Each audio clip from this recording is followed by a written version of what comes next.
Okay. No, I need that the other way. The more you learn. What up, what up? I'm not watching, you have no interesting guess. Bitch, please. You kidding me?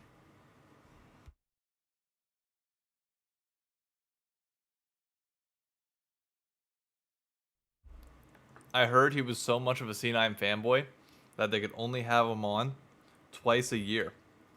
Because otherwise it would dominate discussion way, way too much.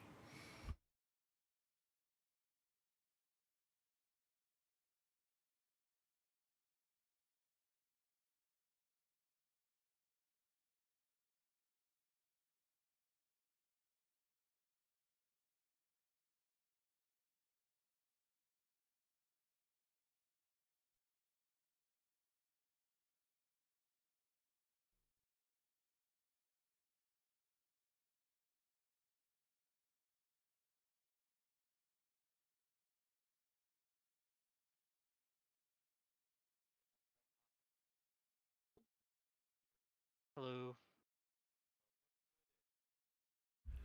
Well, look who it is. Speak of the devil. Plug in my microphone.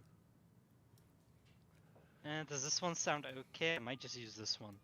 Yeah, I mean, you sound fine. Under a bunch of stuff right now. Sorry, I'm just catching the end of this USA game.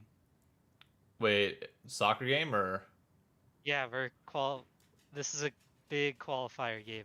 for the World Not Cup? yeah, for the World Cup, but we have Canada, I believe, on Sunday. I don't know if it's this Sunday or next. I can't remember. Oof. But it's electric. Do we actually have a decent team this year is my question. Yes. Okay, Yes. that is promising. Not like, okay, not win it all level. I'm gonna calm some Look, expectations. my expectations when it comes to America in soccer are the same thing as America at Worlds. If we can make it out of groups and maybe win like a quarterfinal game, then I'm happy. I think we can make it out of groups. Or well, I guess We're very talented. there's double the amount of groups, so it would be the round of what 32 that we try and get out of. Yes. Okay. But you're still four teams in a group. So Well, I remember it's not something crazy. what the last time we made it out of groups was what 2010 ish. Because I think I was at a golf camp at Penn State when we like tied England to get out. Yeah. It's been a while. When was the last time the U.S. made it out of?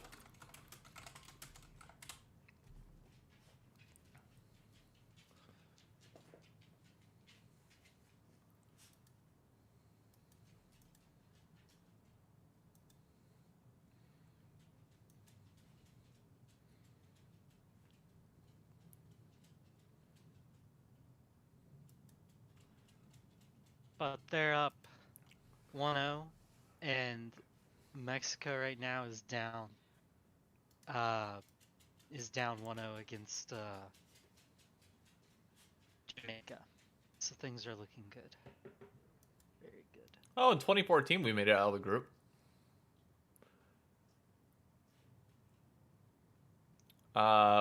We held Germany to a surprising 1-0 defeat in the final group game. In the round of 16, the American team faced off against Belgium. Okay, so we lost in the first round of the 2014 World Cup. And in 2010, we were eliminated by Ghana in the round of 16. So we've made it to the round of 16 the last two times that we've been to the World Cup. God, that is very similar to North America. It is in Worlds. That's almost scary. Except like you only can send one team in this, so Okay, well now. Hold up. Us sending one team is like the equivalent of us sending like 6 teams to Worlds. And that's probably What, the equivalent there. in League, Yeah. I guess, but like them, I don't know. I just mean like it's a lot harder to get out of a World Cup group stage, I think. Because you get 3 shots at it the other way. I know the teams are better a bit. The quality's a little better. But it's not like things are crazy. Do you think the despair... Here's the difference, though. Okay? Well, soccer's also just bigger, so... Soccer is not only bigger, but the majority of, like, the top talent is actually separated out when it comes to the World Cup versus their, like, domestic, like, region play. Or, like, not region play, but, like, English Premier League, stuff like that. So, therefore, you would expect the US to technically make it further. Because we don't have as many people playing in the English Premier League, in La Liga, in anything else like that. Therefore, Worlds is technically a bigger success to win a quarterfinal game and make it that far than it is in the World Cup. But you could also argue that the floor is much higher, so the room for error is much lower. How is the floor much Everybody higher? Well, because the bottom tier teams in a group in Worlds can be really, really bad. And Like really bad. And I think it kind of hurts when there's 3 teams. The problem is that you don't know if USA is gonna get lucky like C9 did, where FPX just has a player like his wrists completely break and they just like don't play the game at all. to Nick's credit, because I know he's going to come up with this counterpoint. In 2018, despite the Korea collapse, Cloud9 actually did perform like amazingly well in that group, beating what was a very strong Vitality and a very strong. Yeah, but well, also that's a good point. You get every year to play Worlds. Like that's not fair at all. It isn't. It isn't. Every 4. I would say that makes up more chances to disappoint. that, and it also makes up for the physical limitation of sports versus. Yeah. I mean, we are triggering Nick right now. Let me kick this off formally, by the way. I mean, I wasn't saying it lucky, like it's complete luck. You still gotta play the game. I'm saying, like, if one of the, like, I would say more, at least better to mid-range players on another soccer team grossly underperforms because of an ankle injury, which is the closest thing to a wrist injury in League. Yep. Like, people would say, wow, US kind of got a little help there. That's a bit of help. It's help. I'm not saying it's like everything in the world. It's just help. You love to get help. By the way, I'm just going to start doing informal intros. Welcome everybody to episode 32 of the Crossover Podcast. We're continuing a discussion on which is more competitive, the World Cup or Worlds. And I still maintain my stance that Worlds is arguably harder for North America to get further than it is in the World Cup. I'm just saying. I feel like that's a fair statement. I've said my piece. I don't know what else to say. On a somewhat related note, are you still confident in the fact that you think Aaron Rodgers is going to Indianapolis versus Pittsburgh? I mean, he could go to Denver too. I don't think he goes to Denver. I highly doubt he goes. Denver just hired their OC. And you think he really wants to play with anybody reminiscent of that same offense from Green Bay? Really? I don't know. I'll tell you right now, the answer is no. Nobody knows what he wants to do. You'd I'll be say a fool to say you called it. The only thing that he doesn't want to do is take the COVID vaccine. That's it. Yeah, that's the only thing we know about him. Other than that, the man is an enigma to sports, I would say, because he just, like, legitimately doesn't really do... I don't know, he doesn't talk a lot until Pat McAfee came out, and now we know who he is a little bit. But we still... If there's anything I know about him, I don't know if he'll go anywhere, because he seems to love tradition. Agreed. Let me ask you this. Is Aaron Rodgers the biggest playoff choker of all time? At least in your lifetime that you can remember, because obviously I'm not trying to test like all of football history. Playoffs. Lamar Jackson is automatically up there, but It's only been What? 2 years, so He's so young. I was gonna say he's so young. Cut him a break. which is Um. exactly what I'm doing. I'm cutting him a break, which is why I'm asking: Yeah. is Aaron Rodgers #1? I don't know. He has a Super Bowl. And Ben Roethlisberger has 2. Yeah, but are we comparing him to Ben? Who are we comparing him to? Everybody, I'd assume. If No, he's we're not comparing him really. to, I have not seen Ben choke in the playoffs like I've seen Aaron Rodgers with phenomenal teams. I guess he choked, but yeah, I mean he did choke this one. I just mean I don't know if I'd call him the biggest choker ever in the playoffs. I can't think of anybody worse off the top of my head. I mean Kirk Cousins. Kirk Cousins was never good in the first place. I think there's a argument to be had where the disparity of your expected skill level and the amount of choking has a relationship. So like Kirk Yeah, Cousins can't choke as hard when he doesn't have as high of a skill ceiling and skill expectation. he just doesn't have a Super Bowl. I feel like having a Super Bowl makes you somewhat decent at things. Yes.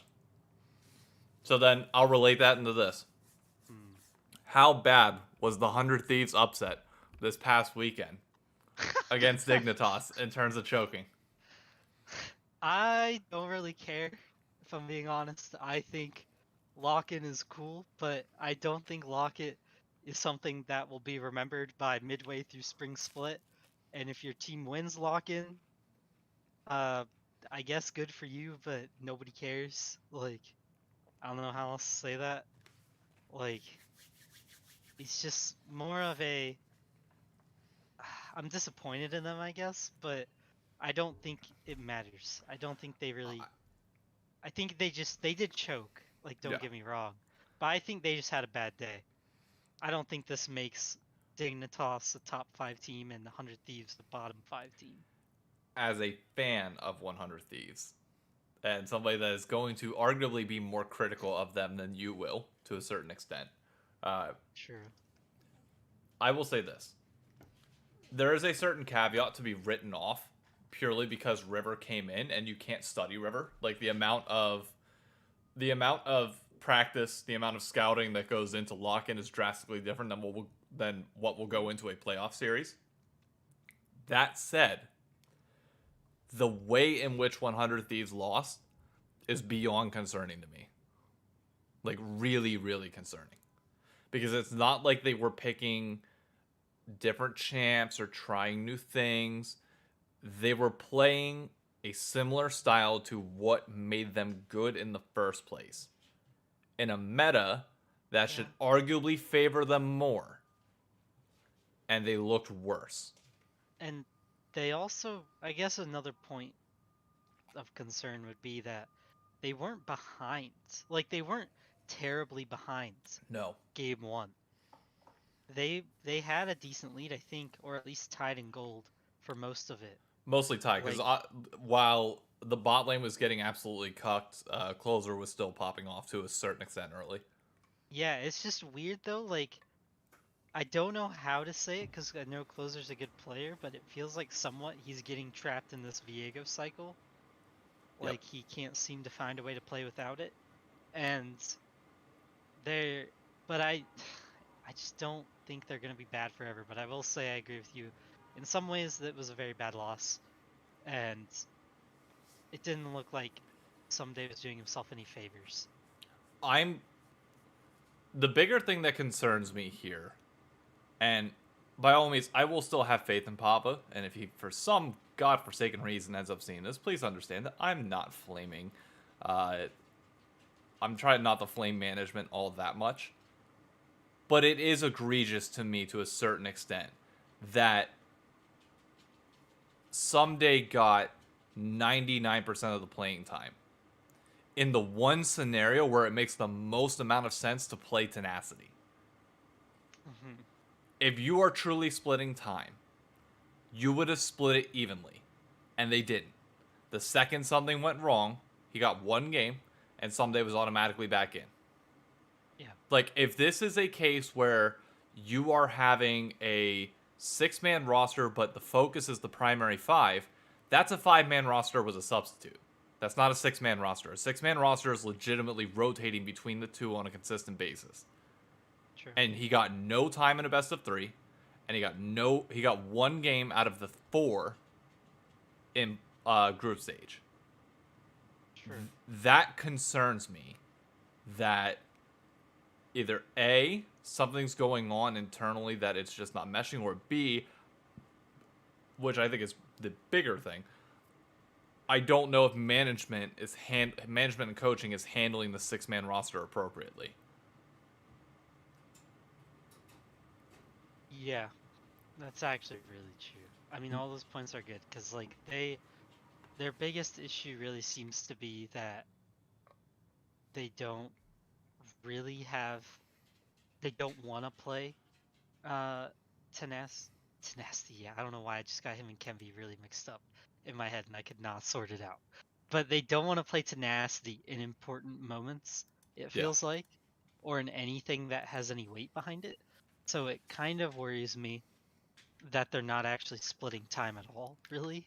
Yeah. Which I mean is what it is if they aren't. But at least be a bit more transparent with your plan going forward.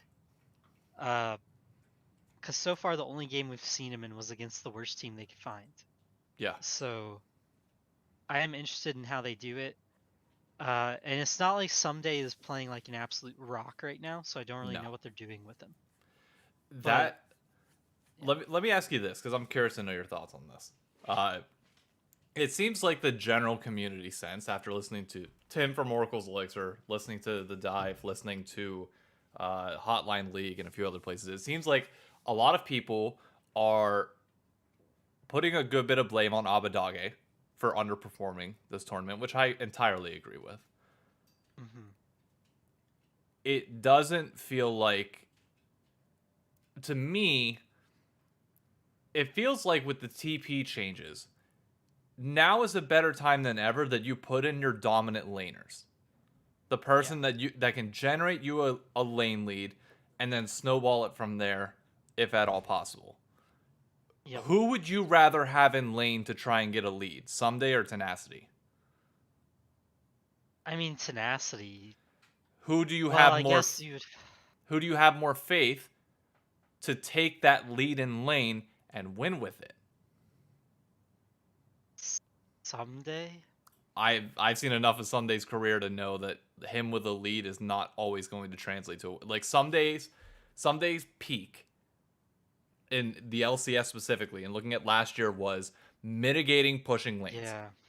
He is not a player that is just going to shit stomp you in lane. He's not willing to pick these Jace, these Fiora, these aggressive picks in lane that are just gonna smash you. He's the type of player that I could see playing like the Soraka top with Smite.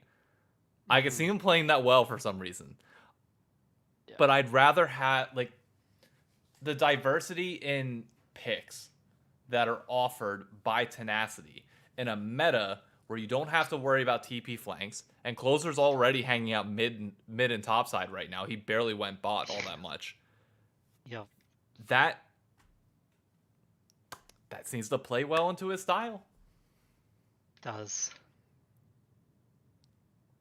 And I'm kind of, I don't know, I don't really love, like,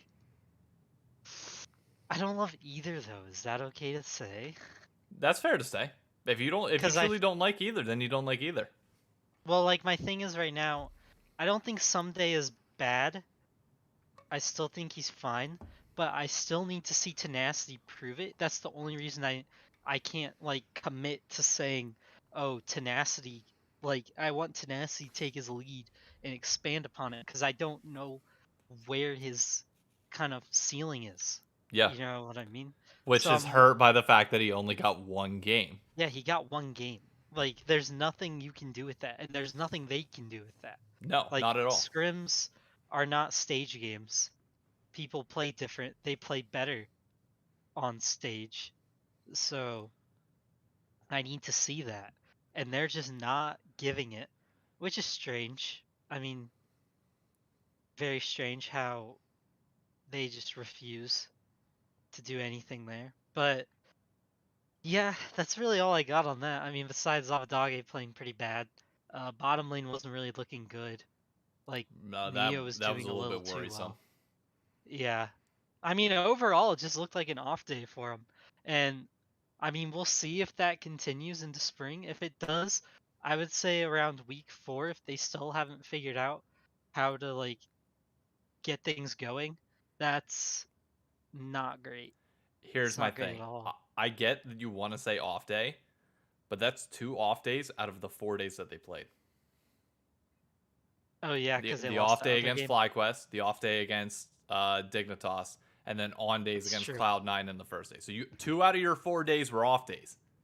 That's our sample size to go by. I'm fucking worried. I'm not gonna lie. I'm legitimately worried already.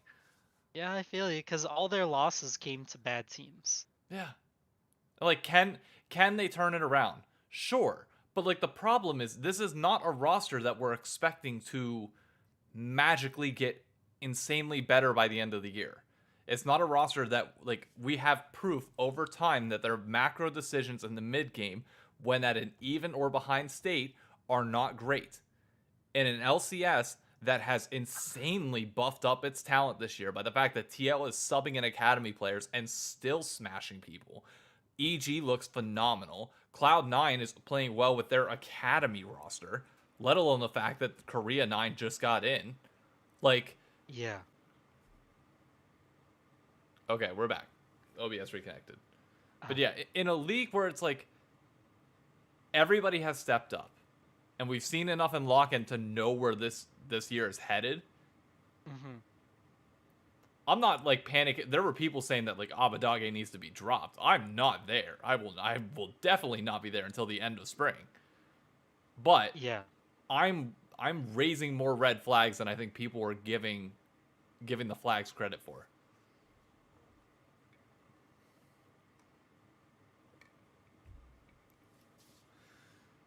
Sorry, they just ended the game in 1. But Nice. yeah, going off of that, my big thing is I don't know what you do though if you're 100 Thieves, because my question here's a question I have, because I do wonder, like from a 100 Thieves fan perspective, Yeah. what would you have? What players would you have wanted upgraded them? I Because everybody upgraded, right? And yeah. people are saying 100 Thieves didn't do anything. What would you have changed? Nothing for now. I would just That's what give I'm thinking. I would give tenacity like if I had my choice, and I know I'm a little bit more disconnected when it comes to Someday because I was a fan of Optic at the time whenever Someday was picked up. So there's a lot of Hmm. loyalty to Someday in the 100 Thieves fandom that I just do not have because I Yep. came in a little bit later. I would have put tenacity in full time, and I would have shopped Someday because I think in my mind the fact that we don't have clear communication and leadership to Hmm. be able to handle these mid games is going to cause problems and limit us internationally. Clearly, the boot camp did not help fix that at all. Yep. So, that, in my mind, speaks to a lack of leadership and comms or a lack of clarity and understanding of how to play the game from everybody on the team. That And is very true. and the only way you can fix that give is by a roster change. These players are not just magically going to think differently. Reaper is not magically going to be able to, get them to change their ways, change their thinking. He might be able to alter it slightly, but like that's been the thing that's torn rosters apart historically throughout the years. So Hmm. if we were going to rip off that band-aid, if we saw everybody else improving, and say it's one of Closer or Abadage that is clearly like the shot calling problem that we need more communication from, I don't know. Maybe Kenby was the answer. Yep. And that's where it's like, if here's my prediction now on if 100 Thieves finishes top 3, I don't think you see any changes going into the summer. Like top 3 in a fairly convincing fashion, like TL or EG, like or Cloud9 or like whoever beats them, like actually legitimately beats them, and there's clear ways to improvement. If we fall into the same trap that we had in spring of last year when DeMonte was on the roster, and it's like, okay, well, what the fuck do we do? and we're at the same spot where it's like, okay, our mid game's not improving. We need to change something. What do we do? You only have one answer at the moment. And assuming that closer is the issue, which I don't know whether that is or not. I don't know who's the issue. And I hate playing the blame game, but I'm just trying to think through this. Like, that's the only answer I got. That's the only player in my mind that can step up, because Abadage just seems like that solid mid laner that should come back around. Yep. He'll need to be told what to do, it seems like. But yeah, it's very. The issue is you like. I don't know. That would be a really tough switch to make. Oh, it would be. I think that would be like one of the more historic changes to a certain extent. It would have to work. If it doesn't work, it looks terrible. But I don't know what else you do. Like, not a lot. This roster not making worlds is a problem. Like, yeah, not just like it is an organizational massive failure. I think the strangest part of it is like 100 Thieves wasn't like, I don't know, the roster itself doesn't feel like a Titan. You know what I mean? Like, they don't feel like a Titan, but you can't get rid of a team that just won. No. Like, no, you absolutely can't, which is why I agree. Like, that's my thing, is like, I'm trying to think, like, because this is like the conundrum TSM was in 2017. You know what I mean? Yep. Like, at the end of 2017, they had a roster that all of its parts were winning. Like, in their minds, they're like, what do we do? Because there's nowhere to upgrade, really. Like, how do you upgrade that good of a roster? One. And then two, they're freaking out because they're like, oh man, but we can't seem to win internationally. So they decide, well, we won with Turtle, so we'll try to go through bot lane, because maybe our top side is just good enough to keep winning. And it doesn't work, and then you just see a terrible fate. And that's what you wonder, like, you wonder the same thing, like, what does 100 Thieves do here? Like, their bot side is really strong. Obviously, they're in a bit of a downtrend right now. Their mid laner kind of struggling. And if they can't pull it together this year, then you wonder, oh, should they have made changes because everybody else buffed up their roster? But then you have to remind yourself, what changes do they make? Because if they make changes and they don't work, everyone's clowning them. And if they don't make changes, everyone's clowning them. So really, they have to repeat. I saw somebody mention this, and I firmly disagree with it. They said they could see a world where Jensen comes in midway through the year. I don't think that happens in a million years. I don't think Jensen's all that much different from Abadage in terms of playstyle.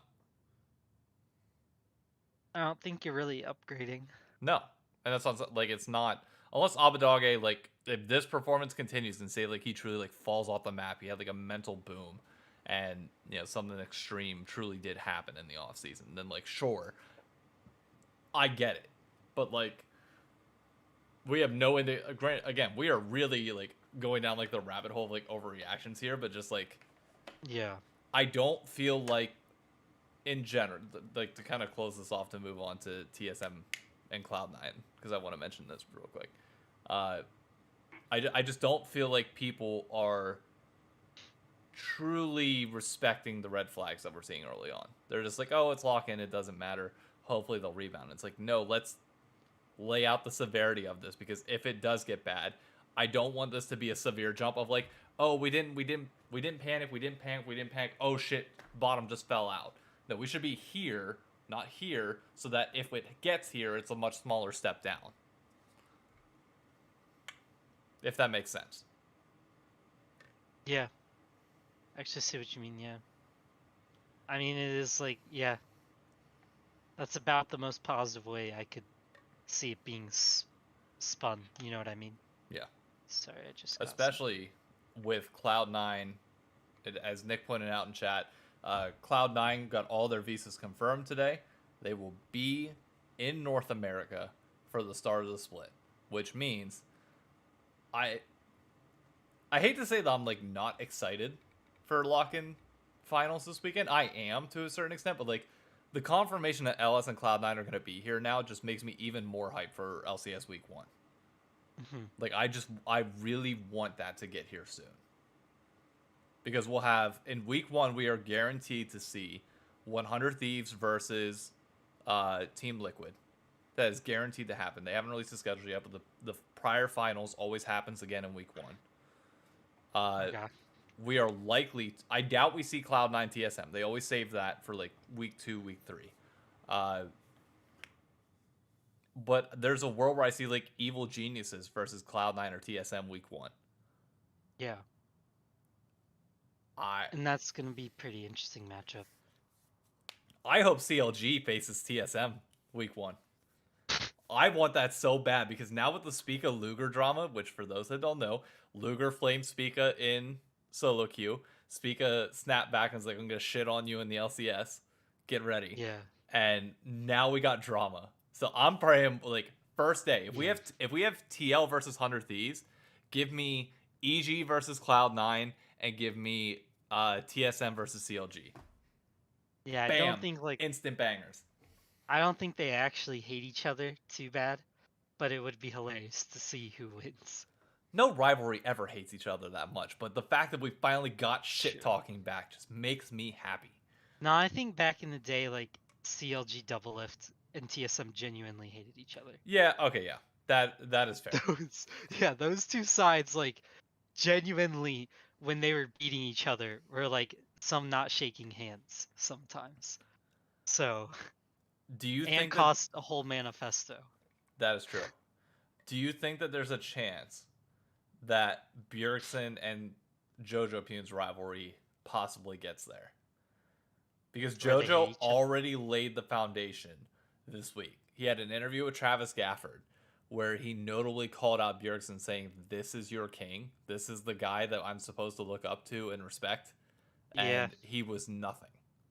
I definitely could see that rivalry growing, but I don't know how Bjergsen will handle it. I don't think he'll say much. I don't need him to say much. I'm fine with that. Sure. As long as like in my ideal situation, Evil Geniuses wins lock-in. They do interviews with everybody, and Jojo gets on the mic and is like, "So this was Bjergsen's return. Like I beat him in lock-in already. What are you guys even looking forward to the split? Like what optimism do you have? You shouldn't have any." I know he won't because he's a fairly like tame guy that like is very like dry humor about it. But I just wish he would come up and say something like that. Just shit on Bjergsen in the interview just for the hell of it. Piss off everybody. I wonder what will happen though. Like, I guess there's a chance that happens. I just don't see it going too far. Maybe it does. I mean, right now, like Jojo Pune Bjerg is a good rivalry. I don't think you're gonna get much out of TSM players because they're two of their like roles doesn't speak English. I think it'll all be Spica. Like if there is drama anywhere, Spica will be the one to instigate it. True. I mean, Cloud9, like they're gonna cause a lot of rivalries, or at least like trash talk, I guess, because they love to talk. The thing that I always love to talk as an org. Oh my god, yeah. The thing that I'm optimistic about when it comes to Cloud9 is what I call the green wall effect. The players don't have to say shit for Cloud9. It is purely going to be the vitriol that comes with LS and the fandom of C9 that's just going to, like, if they're going to piss everybody else off, it's going to be the fans. And then the players are going to want to shut the fans up, assuming we can finally ever get back into the LCS stadium, and then, you know, Cloud9 fans could be a little bit more obnoxious about it, get Korea 9 going, like, really... You need, like, these fan bases to lay it on the players. Fudge is already kind of talking, though, so I feel like they're already kind of getting there. A little bit. Like, and LS talks all the time. So, I mean, LS keeps saying stuff all the time. He said if he doesn't, like, perma win an A, he's going to consider it a failure, which is, like, pretty massive claim. So, I mean, I'm still interested what Cloud9 does bottom lane. Oh, you 100% start Berserker Winsome. I know you have to, but like Sven has not been playing bad at all. And He if hasn't been playing bad, Berserker but his starts like ceiling. Kemvi, what do? Wait, what? If Berserker starts like Kemvi, right? So they lose a game against a mid-range You team. mean Tenacity? Or yeah, Tenacity, my bad. You If confused the Berserker shit out starts of me. like Tenacity and they lose against a mid-range team, I think Cloud9 will stick it out and keep starting Berserker. Oh, I agree. But if he doesn't, if he starts like not working, do you think they go back to Sven No, in no, Isles? no chance. I They know just this. ride it out Yeah, because this is a like I know and LS he goes said that the after. better player is going to win or going to win like the starting spot, but I Mhm. don't think that's fully going to be the case. I think ultimately it is going to be like there is an intended starting five of where they want to end. There will be 10 players that will push each other to make sure that those top five cement themselves above and beyond. But I don't think there's any scenario where Berserker gets pulled after 2 weeks. I think even if he comes out and shits the bed in week 1 and plays horribly, and all even maybe that extends into week 2, I still think Berserker by the end of it has such a higher skill ceiling than Sven does. We just have to see the laning. Because if there's one thing that the 100 Thieves series taught me this past weekend, it's that you can be a good laner and still not ultimately care, or you can be considered the most dominant bot lane last year and be incredibly promising, but the changes to the meta and changes to TP change how you play this lane, and we have to see how he adapts. I agree. I mean, it'll be. I do wonder as well, like what happens with Winsome if Winsome ends up just not being as good as they thought, because I don't think Isles they was fine. intended to end. I know, and I'm saying I don't think they intended to end up with Winsome. So, like, we'll see how good he really is. I mean, Uh, they're lucky in that regard because they're both domestic, so it doesn't really matter. yeah, it doesn't matter. But it will be really interesting when they all get here how they do. I mean, right now they've looked good in lock-in so far with I Darshan, so they're just gonna get better with Summit. that's I'm legitimate. I wasn't scared of Cloud9 coming to lock in. I am now honestly terrified of Cloud9 going into the regular season. If this is what we get from their B squad, I don't want to know what we're going to Well, get from the A squad. it's not really a B squad though. That's my thing. The It only B squad player is Darshan. Yes, but LS is saying that it is. Yeah, but I'm saying Sven is not a bad player. I understand that, but I think Like, if Sven is here, even if Berserker comes in here, Berserker yeah. has the potential to be here. And if everybody Yeah. hits that potential, if Berserker plays well, if Fudge is only going to get better as the year goes on, there's I don't know, no he's way that always he gets kind more. of been a mid player. Yeah, I think he's just now comfortable. yeah. The dude is in his comfort zone because he can sit mid and ignore his team and not get flamed anymore. So mechanically, though, in mid, he will get better. Yeah, I feel you though. I was just memeing because The like Oh, I know. The top lane difference is going to be absolutely fucking insane. very Summit's very good. Summit versus Darshan is going to be nuts. Astronomical upgrade. I'm scared. I'm Very good fight. legitimately scared of Cloud9. I'm also, and people I think are sleeping on this, I'm scared of TSM as well. I don't even know what they are though yet. Neither do I, but it's the unknown that I'm always going to assume the best. True. I mean, Cloud9's transitions have looked really good. So now they're like top, I don't know, still top 5, I guess, because everybody's top 5. But like, I was gonna say top 3, but that's just not true, because like the top 5 now just looks a lot harder. And Yeah, I think that's worrying a little bit for 100 Thieves because don't of the remind me. narrative that like, um, last year was kind of an easier LCS to win, and everybody buffed up, and unfortunately the buff ups seem to be working. Yeah. So if everybody actually gets this much better, like they can't just stomp lanes and win games anymore. Which, to a certain extent, I am happy about. I hope this points out flaws and forces them to get better. Like, that is the True. ideal situation. I don't want 100 Thieves coming out and just winning still. Like, if the LCS truly did level up, I want this top 5 to be all around the same record. What I don't want them to be doing is dropping against lower teams. I don't care if they lose to Cloud9, to TSM, to TL, to EG. That's fine. I'm okay with that. Losing to FlyQuest and Dig is where I am going to draw the line to a certain extent. You should still be able to beat those bottom teams. Mm-hmm. Like, if we are clearly like distinguishing a top 5 versus a bottom 5. That's not saying that teams won't drop games, but consistently like we saw, ugh, it's worrying. Yeah. It's like, I don't know.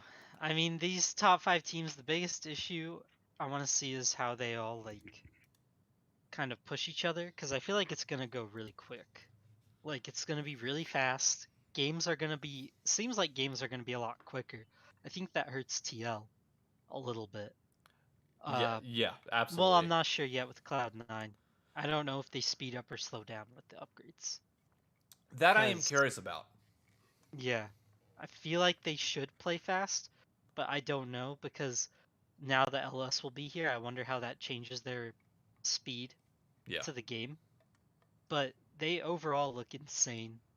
I mean, EG's looking incredible with their rookies. Well, How rookie and sophomore. So I asked this question for the LCS broadcast. I'm curious to see if they answer, but I want to know your thoughts.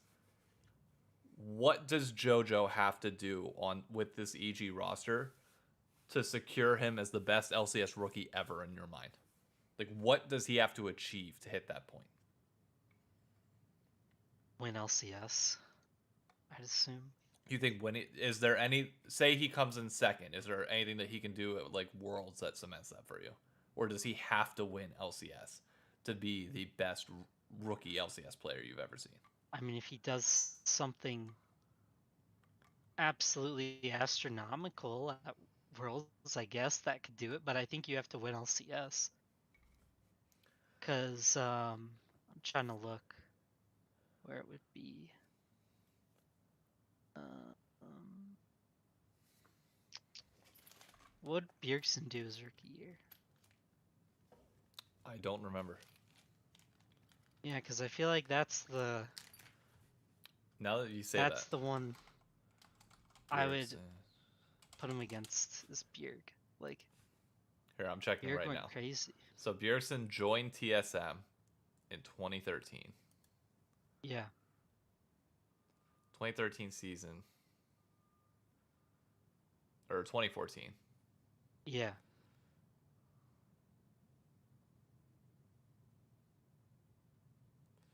Uh 2014 LCS spring split. Yeah. I just got to it. They won 2014 summer. They came second in 2014 spring. Okay. Playoffs. So that sets the bar then solidly. And You then have to win. they came third in summer regular season, and they were second in spring regular season. Yeah, he played with. What was the roster he played with? Let me see. Regardless, He that played with sets Dyrus, Amazing, Bjergsen, Wild Turtle, and Lost Boys. So, yeah, yeah. that's what. And his spring year was the odd one, Bjergsen, Wild Turtle, Special Dyrus. Let me ask So you this. that's Do you think not like his competition is roster was better now? crazy. Do you think it's harder to win the LCS now than it was back then? No, Cloud9 was incredible back then. Okay. And I his did not roster watch wasn't back exactly then. insane. His roster wasn't insane, and to cap it off, 2014 summer was the year LMQ came. So I think that it was a really competitive year. If you're gonna be like, if you're gonna give context, you know what I mean? It was a very competitive season, and I would say like their summer year, um, they switched to Glebe, Glarbu, and Amazing from Odd One and X Special, and then switched to Lust Boy. So that's a lot of change for a rookie Yeah. who's also leading the team and got a pentakill that year as well on Karma, funnily enough. Am And I the am I the only one seeing the identical parallels between Jojo and Bjergsen right now? why?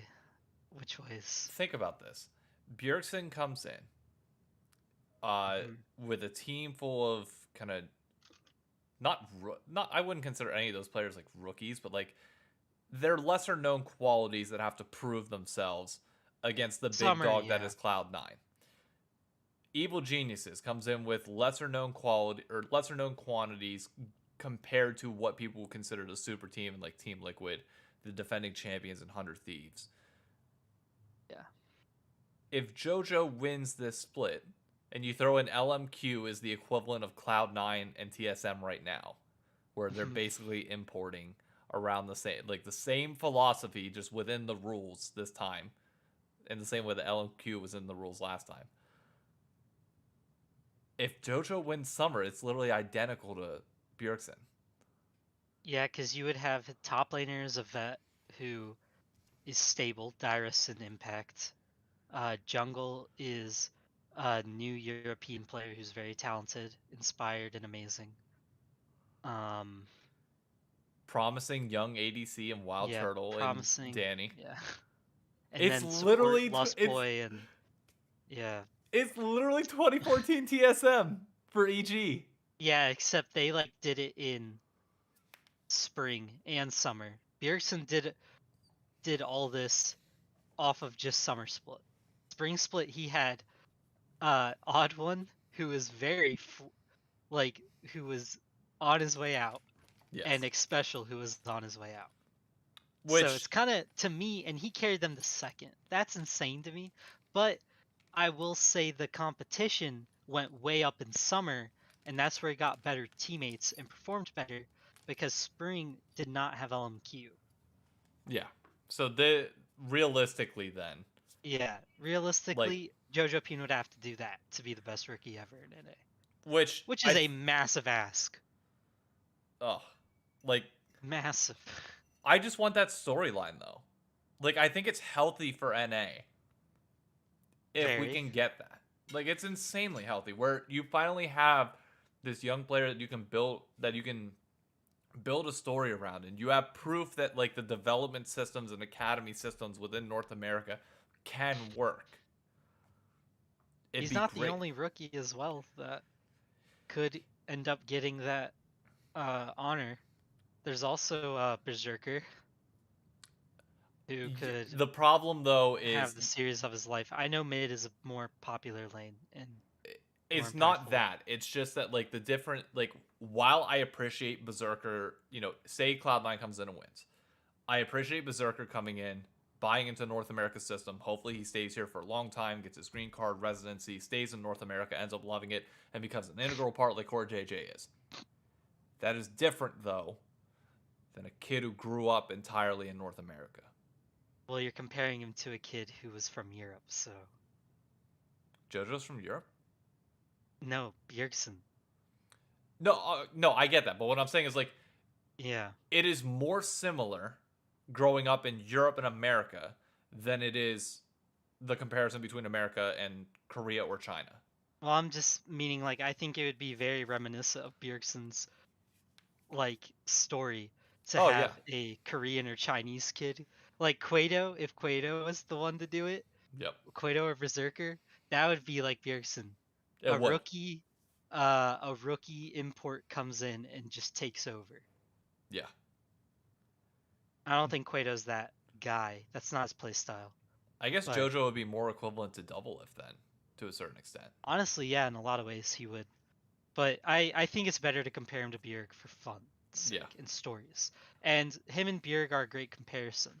Because they're also in the league together at the same time. Like it Yeah. makes that a lot smoother than the other way around. Never to, like the fact that we have this many storylines to talk about this year when last year we were struggling to think of anything is great. Very. It's absolutely phenomenal, and I cannot wait for week 1 of the LCS. They've been teasing like some sort of trailer on Twitter for an extended period of time now. Yep. Which I'm so excited for. But I do want to get over to Europe because we've been talking for 15 minutes about this, and LEC has arguably was probably their biggest weekend of the year so far, and maybe until like playoffs themselves. You have Fnatic G2, automatically one of the most watched matchups in the world. You have Fnatic versus Rogue, the battle of the undefeated teams on Friday. You have Vitality versus Rogue on Saturday. So Vitality could potentially be 3-3 on a 3-game win streak coming into an undefeated matchup against Rogue. I think for the storyline's sake, you're better off having Rogue lose to Fnatic. Fnatic go against G2 undefeated, and G2 contest them like very, very close. I'm fine with Fnatic still winning, and I still think they will, but I would like to see G2 put up like a very close fight. Because then if Vitality beats Rogue, and Rogue has like an 0-2 weekend, then it's like, okay, well now we can hype up Vitality versus Fnatic, and Vitality versus G2, because G2 play Fnatic close, and Fnatic's undefeated. Is there any game that you're looking forward to? I mean, no, I really like the idea of that one, but I mean, this weekend I haven't really been able to search them, to be honest, because I have drill. Oh shit! So That I won't be sucks. watching anything, but unless I can like check in occasionally. But I am very interested in. I want to see how the G2. I thought they were playing somebody good. Am I wrong? No, they play Fnatic. Yeah. Okay. Yeah, G2 good. plays Fnatic, and then Yeah, I think they was play like really interested how that game goes, and I'm really interested in Rogue's week because they play two good teams. yeah. Like, I think the fact that Rogue plays Fnatic and who is it? Vitality. Okay, yeah, that is gonna be very, very big for them. Cause I mean, Mad is the other like kind of went younger-ish squad, and they have a pretty easy week. I think they have Misfits and Excel. Yeah, Misfits and Excel on here. So that one will be. I think Mad has some ground to gain if they want to cement themselves as a topper. Yeah, Top they have to tier 2-0 team. that week or this week Yeah. to be able to firmly plant themselves in the conversation for a top team. Yeah, I think it's really important for them to do that because it gives them a lot of leeway. And honestly, like they need it. Like they need to be able to give themselves that room for a playoff push. Because the bottom is not bad at all. Or not the bottom, like top 6, 7 is very competitive right now. Yeah, you just have to kind of ignore like Astralis. Yeah. guy. Yeah, Astralis. Excel's now going to be fun to BS. watch because you have Mickey. You have Mikyx Excel returning in the worst possible fashion, but Yeah, that was a little aggressive. it aggressive. it reminds me exactly of Optic DCCS. Oh, that way? To a certain extent, yeah. Because like guess support so. jungle was great for them. I looked up his stats. Like, why am I forgetting his name? Adrienne, or Something like that. Adrian. Yeah. Avian. Yeah, Avian. He's a top 4 support in the LEC right now. Dang. Statistically, he is top 4, which is nuts to me. That you pull out a rookie that's performing that well just for Mikyx. And Mikyx arguably had a bad year last year. Yeah. Granted, him and Reckless, clearly didn't see the game in the same way, or at least weren't able to mesh as well as like Hillsong and Reckless did. But what makes us think that, Mikyx is just going to be able to come in on like 6 days notice and be like, oh yeah, I'm going to mesh well now. Great. Yeah, I don't think many people are very excited about that move. Well, they are. They liked the tweet. I just don't think it's the most genius move I've seen. No. It's definitely a kind of a vibe killer for the squad. so we'll see how it works out. I think it's piss poor management. Very, I think very. like it might be one of the worst franchise management decisions I've seen in a long period of time. Hmm. I get why you would want Mikyx X for business reasons, but I do not think those business reasons are enough in this scenario. Yeah. You have a promising support that you could potentially build around, and you're getting rid of him, continuing your reputation of being an organization that just throws away amateur talent. Oddly though, I will say, Mickey is younger than the guy they got rid of. You're bringing up the age debate now. I'm just saying, people keep saying that they threw out young amateur talent, and it's not really young amateur talent. I guess it's amateur, but it's not like they. I don't know. I mean, the I mean, guy is fairly. look, that is a fair point. I'm not gonna deny you on that because I think age definitely does play a factor to a certain extent. It just, But yeah, it's not the end of the world, and I'm not gonna act like age is the thing that should bar someone because I love Five Fire and Value 247. Can't believe they never got a team, but I do think it's something to consider for some people oh, when they're absolutely. wondering why the decision was as easy as it was, because you're getting a younger player technically, uh, and really better ad revenue, kinda. It depends on what kind of content they make. Cause like in the same True. way, CLG got Broxa and they did nothing with it. Yeah, they Broxa didn't. carried way more content weight at the time than Mickey X does. Like Mickey X's value has since fallen off because he didn't get a team at the beginning of the year. You had no Mhm. time to hype him up. You had no time to do any of this. Instead, you're just blindly putting him in week 3. So True. you're gonna get like a 1 week stint, and if he goes 0-2, it's killed every bit of hype. You've had no time to market it. You've had no time to really do enough to like fully prep this. Like they did an announcement video in AMA and might have like one other piece. But like if it's preseason and you're coming into this, you have several months to like really Well, integrate them. lucky for them, they play Astralis, so they Fair. could go on one. But if they lose to Astralis, then it's like okay. Yeah, well, they play Rogue to end the week, and Rogue could come off a loss to Vitality, and that would worry me if I am them. Wait, they can't play Rogue. They don't Wait, play Rogue? are you looking at the right week? Because Rogue plays. No, they don't. You're right.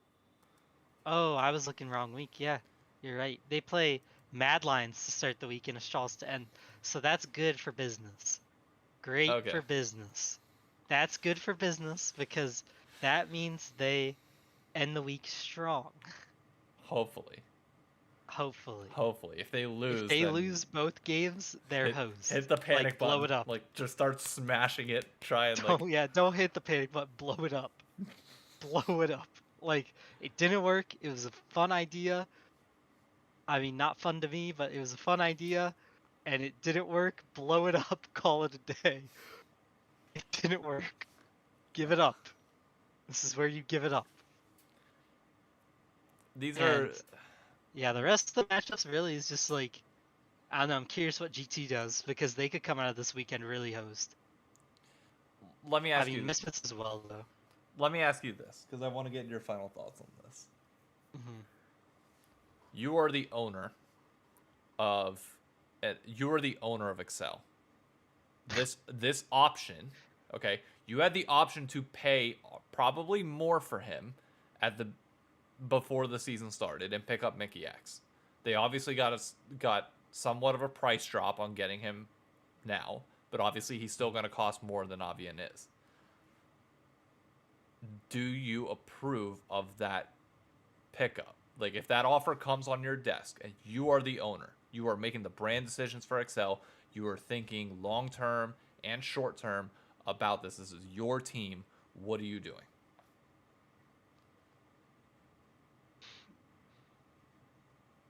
It's a really tough question.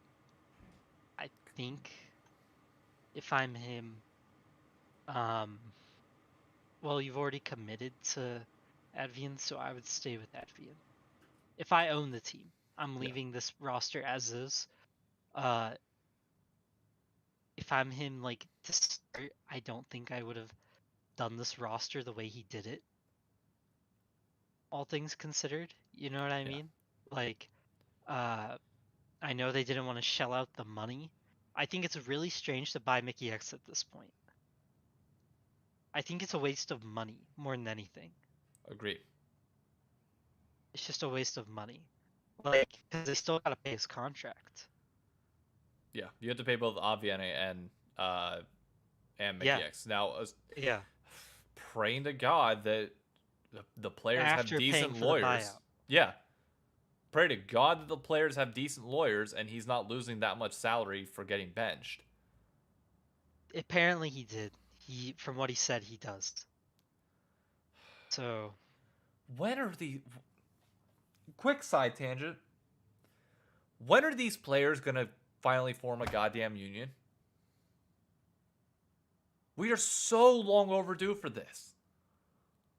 Like, as a player, you should have more in your contract to not be goddamn worried about losing everything if you get benched because management decides that they want to make a shitty decision to pick up something like this midway through. yeah, I think it's not a terrible idea. I don't know if they do a union though. I don't know what they do, but like the only reason I say I don't know if they do a union is because like, what's the They have point of the it? players have the power right now. For Mm-hmm. now, the players have power over the brands. The only two brands that are probably big enough to fight against this would be G2 and Fnatic. Yeah, Beyond that, don't. I don't think anybody is big enough. If all of the players spoke out, if all the players did this, they'd be fine. Yeah. I just don't know if they'll go that route because like that's the route the NFL went, and their players constantly hate their player unions. So we'll see what they end up coming up with. Maybe they just have a better player union. But anytime there's a player bargaining thing for NFL or NBA, literally, well, NBA players are always like, our union is so good. I'm And then sorry, but NFL players are like, this thing stinks. the the difference is just how much you pay for your union. How much are you willing to invest into this? Because we Yeah. all know if you want to pay for good lawyers, you can get good lawyers. It's just Well, a matter of how much you're willing to that fork over for it. player size. There are a lot less players and a lot less injuries in League of Legends. So it's going to be a lot easier to make these deals. So paying the right people some money to make sure you get a guaranteed offer, like you said, is not a bad idea. There's not that many of you, and there's not like there's a ton to fill your slots Nope. that are great. So Nope. you might as well try to make sure that you're getting some guaranteed money like the NBA did. That's what the NBA did. Same exact player size starting five wise. And if you take into the idea of academy, basically NBA teams maybe have three or four more players on Yep. payroll than academy, excluding G League, I guess, which would be their academy. I don't know, but it's whatever. They have like three to four more players. So just try that out and send it. Like, cause NFL, there's like 90 dudes, bro. There's no way they can Yeah. like actually get a good deal for everybody. Somebody has to get host. And But five players should be getting guaranteed money. and here's the other thing with that. You I'm gonna I'm probably gonna post this on TikTok, but Mhm. to the players of the LCS and LEC, you need to understand the position you are in right now. The NBA and the NFL struggle heavily because your players' salaries are a fraction of the overall revenue coming in for the NBA. Now, you can make the argument of, okay, well, if we walk away, they have more to lose because there's more revenue there. And, they don't want that ceiling to fall out from underneath them. But you are arguably going to have more leverage and more power in this conversation when the leagues are not making money than Mhm. when they start making money. Mhm. So use that now. If you want to guarantee that you can have clauses in your contract that, say management does bench you, you get the same amount of pay. Like, use your leverage to fight for that now. If you wait, it is only going to get worse. Because once revenue starts flowing in, once these leagues are profitable, once the teams are profitable, you will mean nothing to them. At all. They'll get rid of you as quick as they can. Bingo. They don't give a shit whether you're a star player or not. The second money is no longer an issue, they ain't going to give a shit. Well, they already don't. I mean, look at Ocelot. He's willing to hold anybody in contract jail for money. Look. Like, he's straight up holding dudes in jail. Does Carlos shoot himself in the foot a good bit by saying things that he then has to backtrack? Sure. But putting myself as the owner of New York City's team, I would do the exact same thing with Reckless, Mikyx, and Wonder. The exact same thing. He's a good businessman. I'm just saying, like, he shows that they have no soul. Yeah. But, like, here's my thing. I get it to a certain extent, but I still firmly believe this now, and I will say this prior, if I for some reason ever get involved with an LCS team and I'm in upper management and I know I'm going to be making these, I know I'd be making these exact same decisions. This is on the players to start protecting themselves now, because once the teams have a responsibility to care about themselves, and there's always going to be a difference in the power dynamic between the two that's never going to go away. So if I'm the owner of New York City's team and 3 of my players who are superstars basically need to go because we need to blow up our roster and do everything else, and I write all the numbers down and I see the cost benefit is, say, $1 million in the positive for me holding their buyouts to a very high point, then selling them cheap,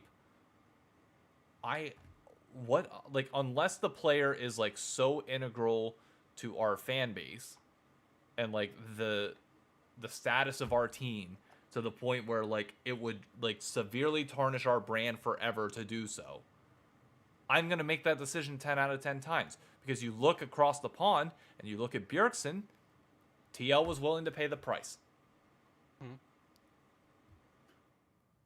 That's it. That's all there is. TL's also like a strange enigma. What, that they have seemingly deep or like endless pockets? Yeah. Yeah, but that eventually, like, you're telling me when this league, when the LEC and LCS get big enough to the point where, you know, 6 or 7 out of 10 teams have those type of funds, it's just going to be common ground at that point. True. The players I think it's funny that they're like literally just endless pockets. Yeah. I mean, look, this is not great for like Bjergsen and the top paying players, but you really should get a salary cap in there soon. Like, I know we talked about that previously, but like that's going to be like one of the healthiest things to have happen for both the players, for arguably the leagues, but I know like the top players are never going to be for it because they're going to lose out on money. And they hold all the star power and the bargaining power when it comes to making that type of deal. So, I don't know. Yeah, I never know how to feel about a salary cap though, because like my issue with it is salary caps really all they do is like hurt the top players. They don't really make the smaller players like get paid more, you know what I mean? I get that from a player perspective. From the league perspective, it makes the league more balanced, which therefore leads to a more entertaining entertaining True product, which then leads to Does more that profits. hurt their international performance though? Question is, what do you value? Do you value international performance or domestic entertainment? I would say at the moment, domestic. Fuck no. Well, I was gonna say international brings more views if you win. Yes and no. I think if you can have the best of both worlds, where you don't need to win worlds, but you just need to make it to semifinals, and that's enough, then yeah, I think it's fine. I don't think anybody will ever, at least in the foreseeable future, in the next 3 to 4 years, have the expectation of North America to win worlds. Therefore, I'm more than happy to sacrifice, Oh, is this the one team that could have made it to finals and got 3-0'd? No, I'm happy with semifinals and give me a more entertaining LCS. That's a trade-off that I'm personally willing to make. I know others are not going to be like that. I do not speak for everybody. I do not even speak for Paul. I'm just saying that's my feelings on it because I care about growing the game in North America. We do have a beautifully close LCS as it is, though, without it right now. We do, but it's not always going to be that way. Like we have 1 year where that is the case. I can guarantee. Yeah, I can guarantee that will change over time because you have here's your 3 fluctuating factors: money first and foremost. There's going to be wealth diversity between the teams and who has how much money to be able to afford what.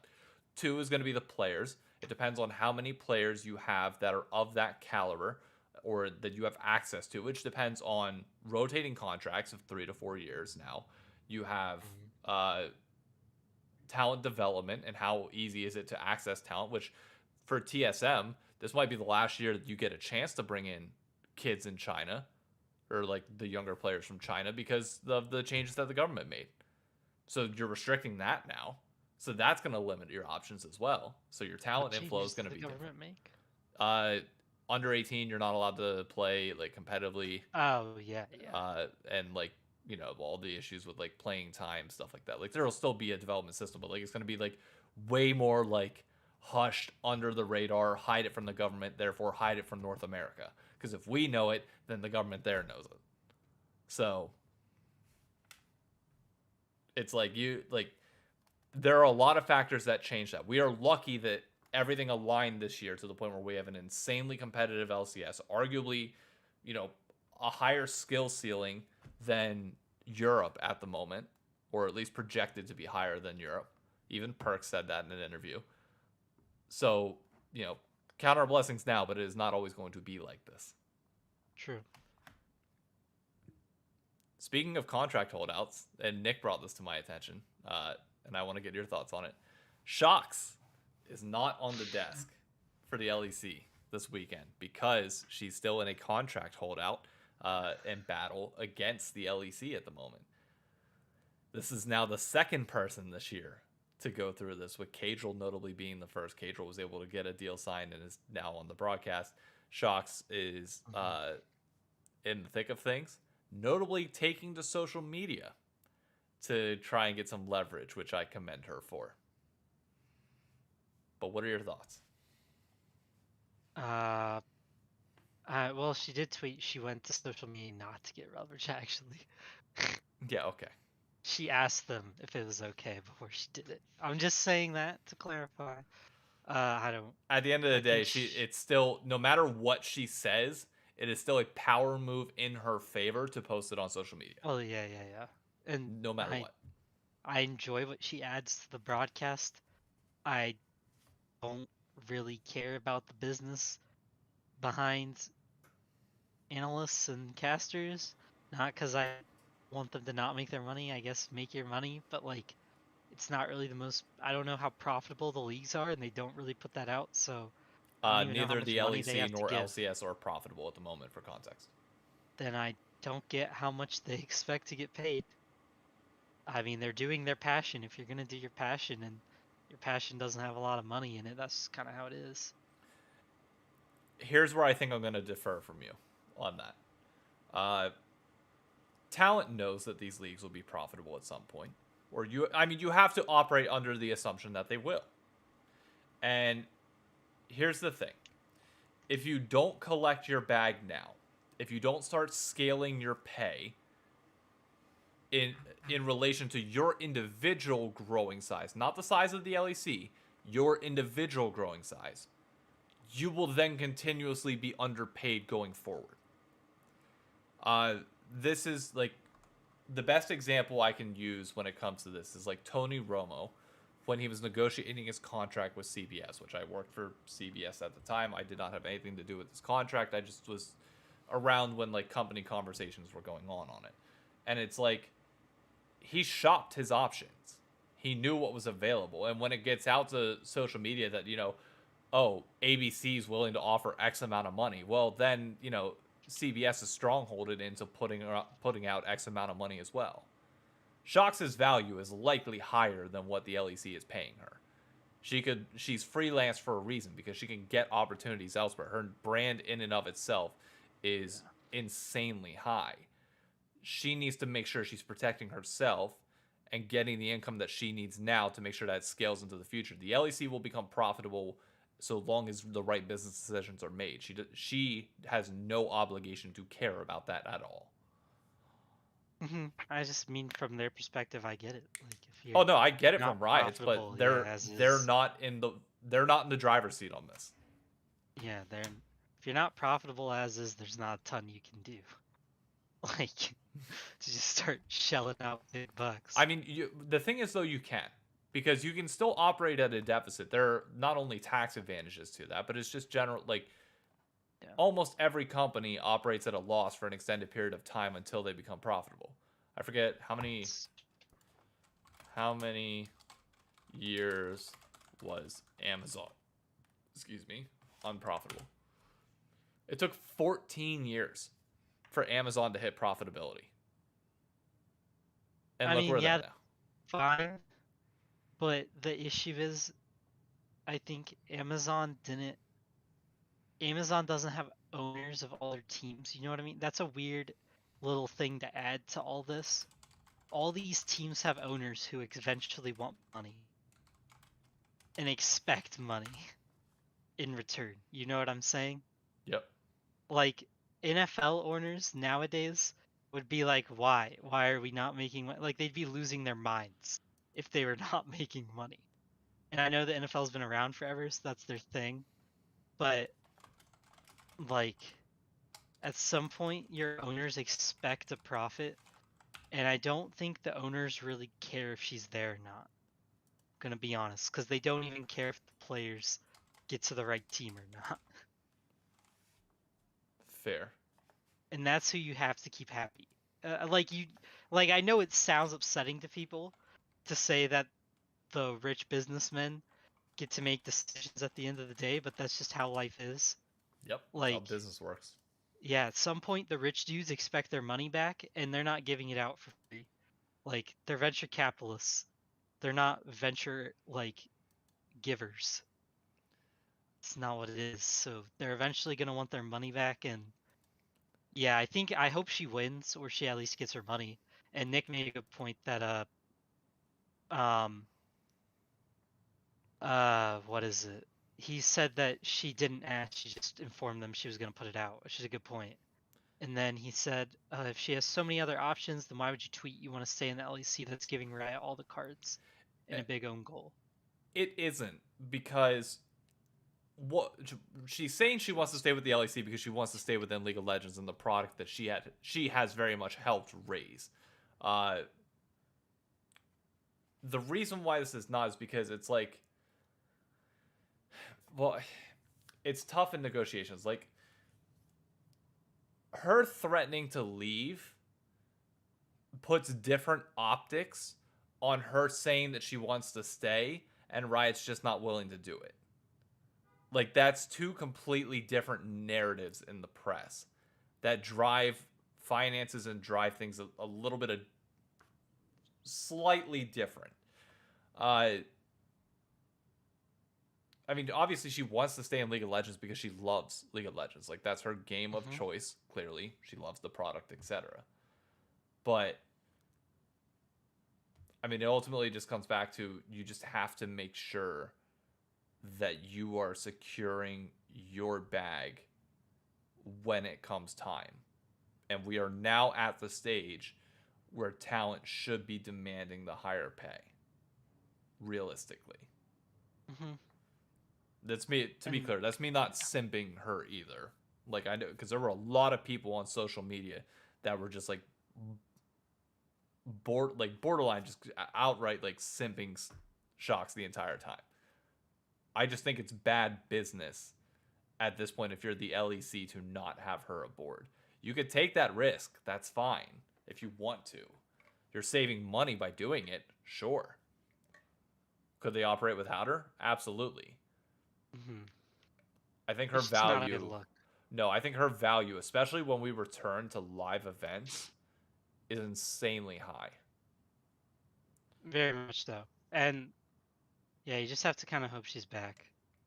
What is that? Like, what? No, sorry, I'm just reading Nick's message in chat. Oh.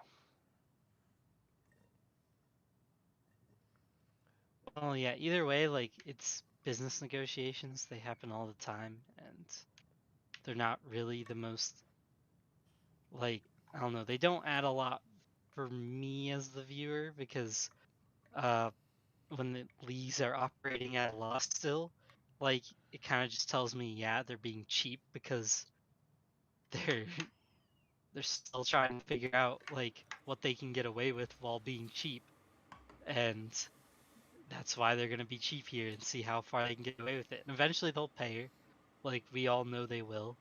If they don't, then I'll be pretty surprised. But I guess that's just how it is. I mean, new talent. They've been raising a lot of new talent, so like That's the thing that I would be a little bit worried about is Europe has a pretty strong talent pipeline coming as well. yeah, And to address Nick's comment of I want to stay literally and play and Riot can keep it. I read that differently. I just simply do. It's like there's a difference between like I really want to stay with this. Like Riot can, basically implying that Riot can kind of have their way with it, and I want to stay, but you gotta pay. Like they're like yep, you can read the exact same thing different ways and interpret it differently. How that will be interpreted by Riot and by Sjokz in internal legal conversations, we don't know. But I'm the opposite of you. I find this stuff fascinating. Like I no, love no, you do, the yeah. I love the business like macro elements of like behind the scenes because we're gonna look back 5-6 years from now and be like, okay, these are the events that triggered it. And I think a lot more long term than most people, which is why I'm concerned about that point where it's like once we flip that switch and things go profitable and start skyrocketing, will the rate of pay for casters and for everybody else follow that same trajectory, or will it stall out underneath? Yeah, I'm just nervous about that because like pay kind of skyrocketed really quick in League of Legends, and the revenue hasn't. So In the LCS. So I don't know if you saw Kadrill's true. video on it. The LEC salaries are still much lower than the LCS. Yeah, and I'm just meaning like I do wonder like if LEC people start asking all the time for more and more and more to try to meet LCS, like I think that LEC people know that's not achievable and that's not how it works. So I don't think they're gonna get what they expect sometimes. I think if you're Sjokz and you're asking for what the LCS is paying, you're not going to win that fight ever. Like that's not a realistic expectation. You have to scale your expectations and everything based on the LRP of Europe alone. Because unfortunately Europe's ecosystem is completely different and almost unimpacted by North Yeah. America entirely. So you can't like say Dash is these are Yeah. purely hypothetical numbers. I do not know these at all. Say Dash is making $200,000 for his gig, and Sjokz is making 120 over in Berlin. She can't Mhm. just all of a sudden ask for 200. Like the LEC is not going to be willing to do that, and I think that's unreasonable. However, her going from 120 and saying, I've grown my impact, and hopefully they have like viewership metrics of like when I'm on screen, X more viewers are here. Like I get this much Yes. engagement with the LEC. If you can prove that, say I increased my social presence involving the LEC 35%, I should get a 35% raise because that's the value that I'm bringing to you. That I get. Like that is entirely fair. That is a realistic conversation. Just automatically going to the LCS without consideration of the market that you're in is not fair. Yes. That's like me And going into public accounting and being like, "Oh, people in New York City at a senior level in at Ernst and Young are making 91,000, but I'm working in Milwaukee, so why am I not getting 91,000?" Well, you're not working in New York City. You have yeah, like the location that you are in plays a massive huge. massive influence on everything. And until they're making, I still think it's a very important thing to know. Like until they're making money, this is gonna be a thing, like a really hard thing to fight over. Yeah. Cause, like, I don't know. It's just really hard to be asking an organization that is bleeding really bad, but especially like is viewed as basically a giant ad space for a company, like, and simultaneously bleeding to keep going up and up in number Yeah. because they just don't want to. And I don't completely blame them because I mean I guess in some ways the people paying them are even different from the owners because the owners are only looking at player salaries and worried about that. Like Riot is shelling out a lot of money to teams still. They're shelling out money for this league in basically every way possible. And now like even casters are starting to want paydays. And like I can just see them at some point going, okay, like we're gonna draw a line. Yeah. And nobody likes it when the company draws a line. Mhm. But sometimes they do it. They draw lines. And that's gonna be the difference here. Is like nobody Yeah. owns the NFL. Nobody owns football. Well, the owners own the NFL. My Yeah. my point more being Roger like Goodell works for them. yes, Yeah. Chris the Greeley doesn't work for the the commissioners do LCS not guys. work for the owners of the LCS. They work with them. They do not work Yeah. for them. They work for Riot. And that is Yeah. a drastically different power dynamic than Mhm. what we're used to seeing in traditional sports franchises.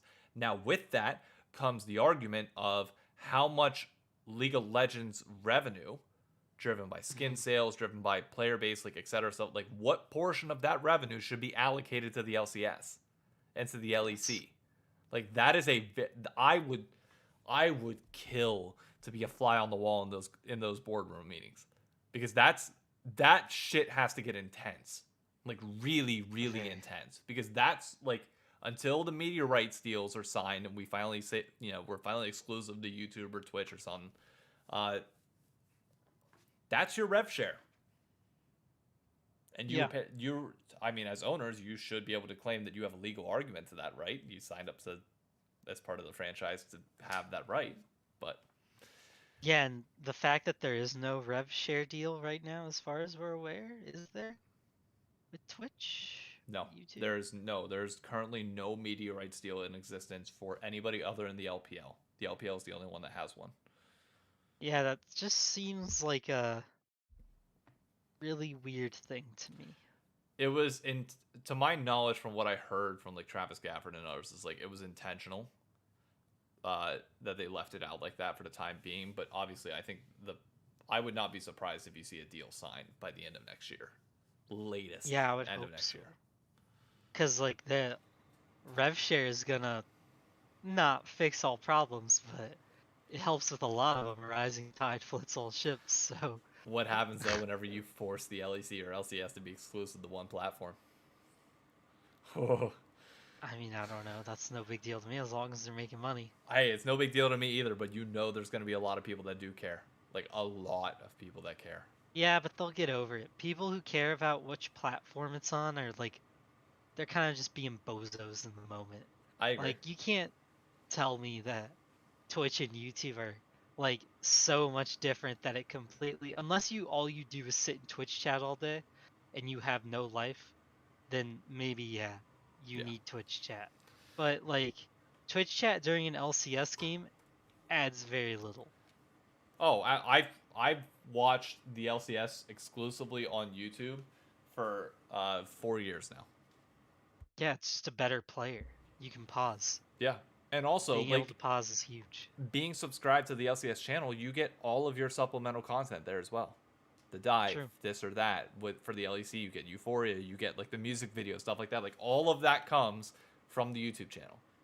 If you're on Twitch, you need to watch on Twitch, and then you're still gonna end up going to the YouTube channel at some point in time to get the other content. Mhm. So, what like in my mind, if they sign an exclusive deal to Twitch, I think that's a mistake. I think you go YouTube. Yeah, you just gotta pick which one works for you as a company. And Yeah. I mean, I don't know. They're probably gonna end up with Amazon anyways in Twitch, so We'll see. Well, Amazon's buying everything. Riot does already have the Twitch Prime deal with Amazon, so the relationship is there.